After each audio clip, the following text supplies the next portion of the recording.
Hello, students. This is Political Science of class 10th, chapter 1st.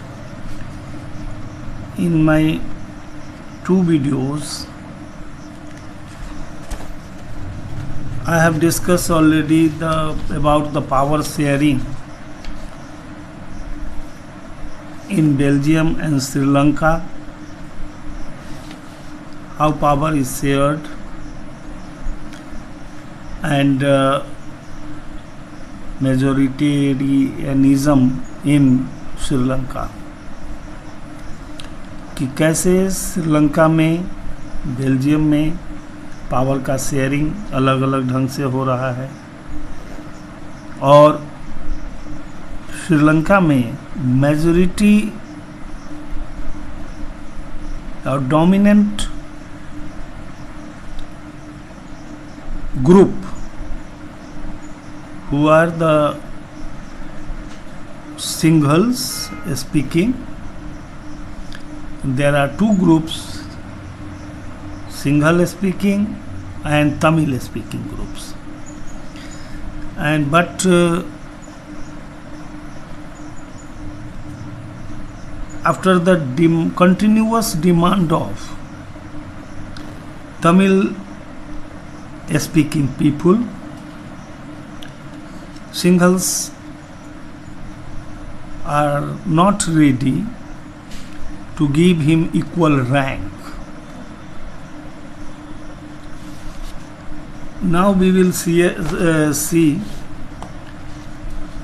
the accommodation in Belgium, कि how power is shared in Belgium. Like the same, in Belgium there are two major groups, French speaking group people and Dutch speaking people. But to avoid the conflict among the two groups, linguistic groups, you can say, we will see how the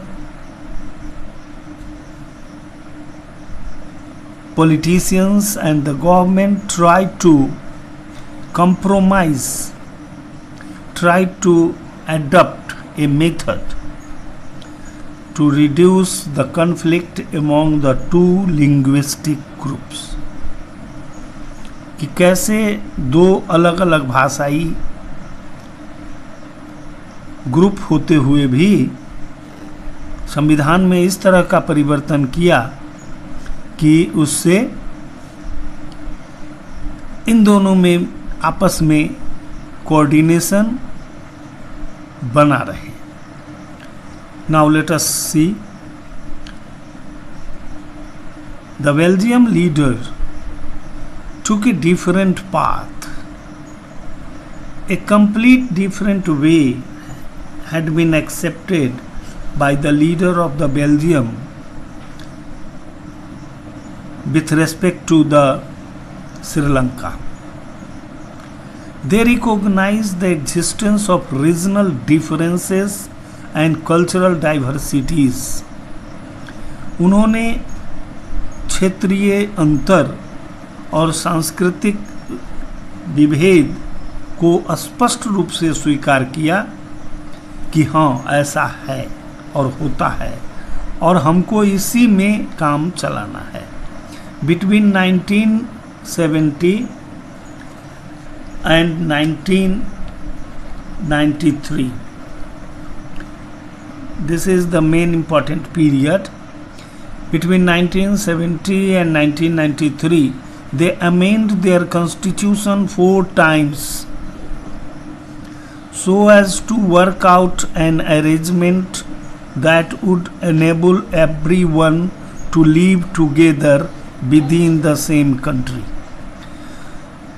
1970 और 1993 के बीच में उन्होंने अपने संविधान में 4 परिवर्तन किए संशोधन किए 4 बार, ताकि लोग आपस में एक साथ रह सके, एक देश में एक ही साथ रह सकें.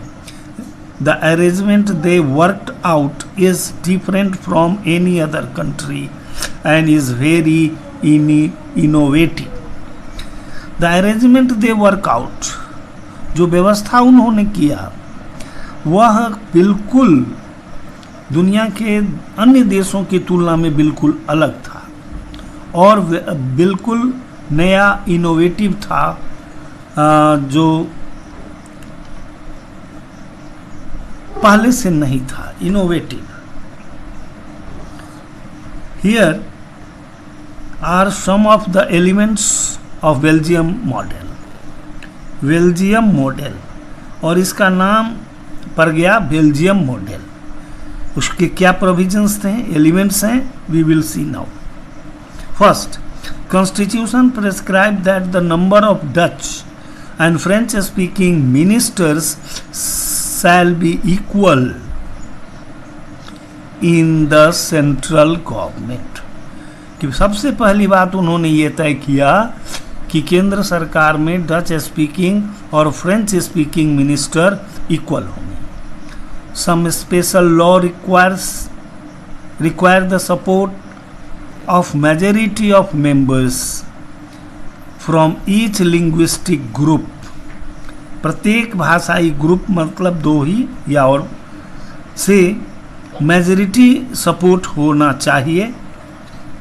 सम स्पेशल लॉ रिक्वायर्स, उन्होंने इसके लिए खास कानून बनाया कि जरूरत थी और जिसे बनाया.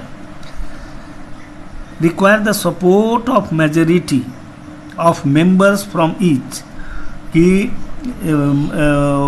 प्रत्येक लिंग्विस्टिक ग्रुप से मेजॉरिटी मेंबर के लिए चुनने के लिए उन्होंने अलग से कानून की आवश्यकता महसूस की और जिसे उन्होंने बनाया. 10, no single community can make decision. 10, no single community can make decisions unilaterally. जिससे कि कोई एक समुदाय कोई निर्णय अकेले न ले सके, यूनिलैटरली न ले सके. दूसरी बात, second fact, many powers of the central government have been given to the state government of the 2 regions of country. इन 2 देश के 2 क्षेत्रों में अनेक अधिकार राज्य सरकारों को दे दिया गया जो सेंट्रल गवर्नमेंट के पास था, केंद्र सरकार के पास था. The power shared between, here you can see how the power is shared between central government and state government of regional 2 regions, different regions. The state government are not subordinate. This is very important. Are not subordinate to the central government. राज्य सरकार केंद्र सरकार का subordinate नहीं है, वो एक अलग है, इकाई. Brussels, the capital, has a separate government in which both the community have equal representative. Brussels में अलग सरकार बनी जिसमें दोनों समुदाय के इक्वल प्रतिनिधि थे. The French speaking people accepted equal representation in Brussels because the Dutch speaking community has accepted equal representation in central government. Brussels में जो सेपरेट सरकार बनी तो फ्रेंच स्पीकिंग मेजॉरिटी होते हुए भी दोनों को इक्वल रिप्रेजेंटेटिव राइट दिया गया और फ्रेंच स्पीकिंग लोग इसको ग्लैडली स्वीकार किए क्योंकि उन्होंने देखा कि सेंट्रल गवर्नमेंट में डच स्पीकिंग लोग इस बात को स्वीकार कर चुके हैं. Apart from central and the state government, there is a third kind of government this community government is elected by people belonging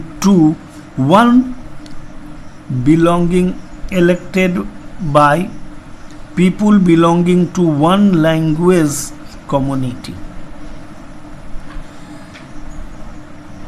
केंद्र सरकार और राज्य सरकार के अलावा भी एक तीसरे प्रकार की वहाँ सरकार बनी या थी, बनाया गया, जिसे कम्युनिटी गवर्नमेंट का, और इसके मेंबर्स चुने गए कि the elected by the people belonging to one language community, Dutch, French and German speaking, 3। इन अलग अलग बोलने वाले, भाषा बोलने वाले कम्युनिटी से यहाँ कम्युनिटी गवर्नमेंट में क्या मेंबर्स का चुनाव हुआ। उस कम्युनिटी के लिए एक कम्युनिटी गवर्नमेंट बना, जो डच कम्युनिटी का अलग, फ्रेंच कम्युनिटी का अलग और जर्मन कम्युनिटी का अलग। This government has the power regarding culture, educational and language related issue, और इस सरकार को संस्कृति, शिक्षा और भाषा से संबंधित इशू दिया गया।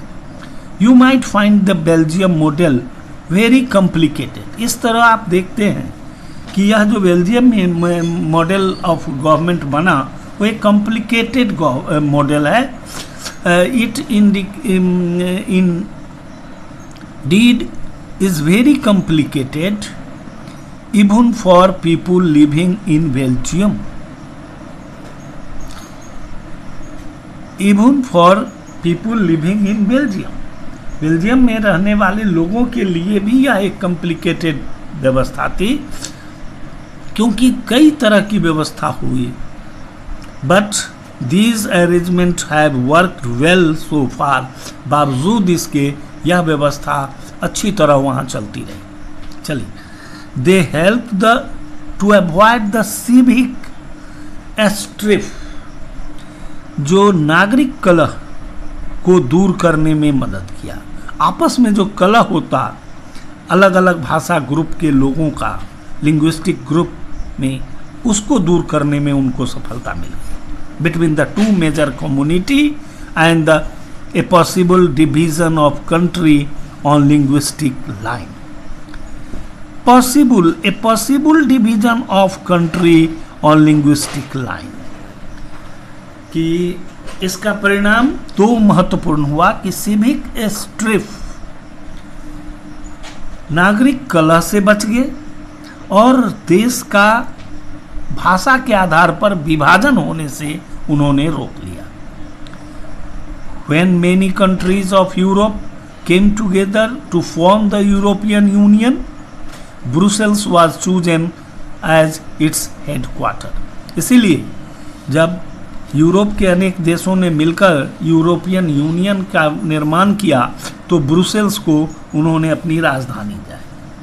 What do we learn from these two stories of Belgium and Sri Lanka? Both are democratic, yet they dealt with the question of power sharing differently. दोनों डेमोक्रेटिक कहने के लिए प्रजातांत्रिक देश हैं श्रीलंका और बेल्जियम, लेकिन दोनों में पावर शेयरिंग की समस्या अलग अलग है। In Belgium the leader have realized, कि बेल्जियम के नेतृत्व ने यह स्वीकारा, यह रियलाइज किया कि the unity of country is possible only by respecting the feelings and interest of different communities and regions, कि उन्होंने स्वीकार किया कि देश की एकता इसी बात पर निर्भर करती है कि हम अलग अलग समुदाय और क्षेत्र के फीलिंग को और उनके इंटरेस्ट को, हित को ध्यान में जरूर रखें। Such a realization result in mutual acceptable arrangement for sharing power, और यही जो सोच थी, रियलाइजेशन था, वो म्यूचुअल आपसी एक्सेप्टेंस का कारण बन गया, जिससे कि पावर का शेयरिंग वहाँ हुआ। श्रीलंका शोज अस एक कॉन्ट्रास्टिंग एग्जाम्पल, बिल्कुल विपरीत एग्जाम्पल है श्रीलंका का। It shows us that if a majority community want to force its dominance over other and refuse to share power, it can undermine the unity of the country। कि श्रीलंका में कहना की सोच थी कि if a majority community want to force, कि अगर majority community force करती है, चाहती है its dominance over other and refuse to share power, कि वो अपना वर्चस्व दूसरे पर कायम रखे और पावर को शेयर करने से रोके, it can undermine the unity of the country, ये देश की यूनिटी को नहीं तोड़ सकता।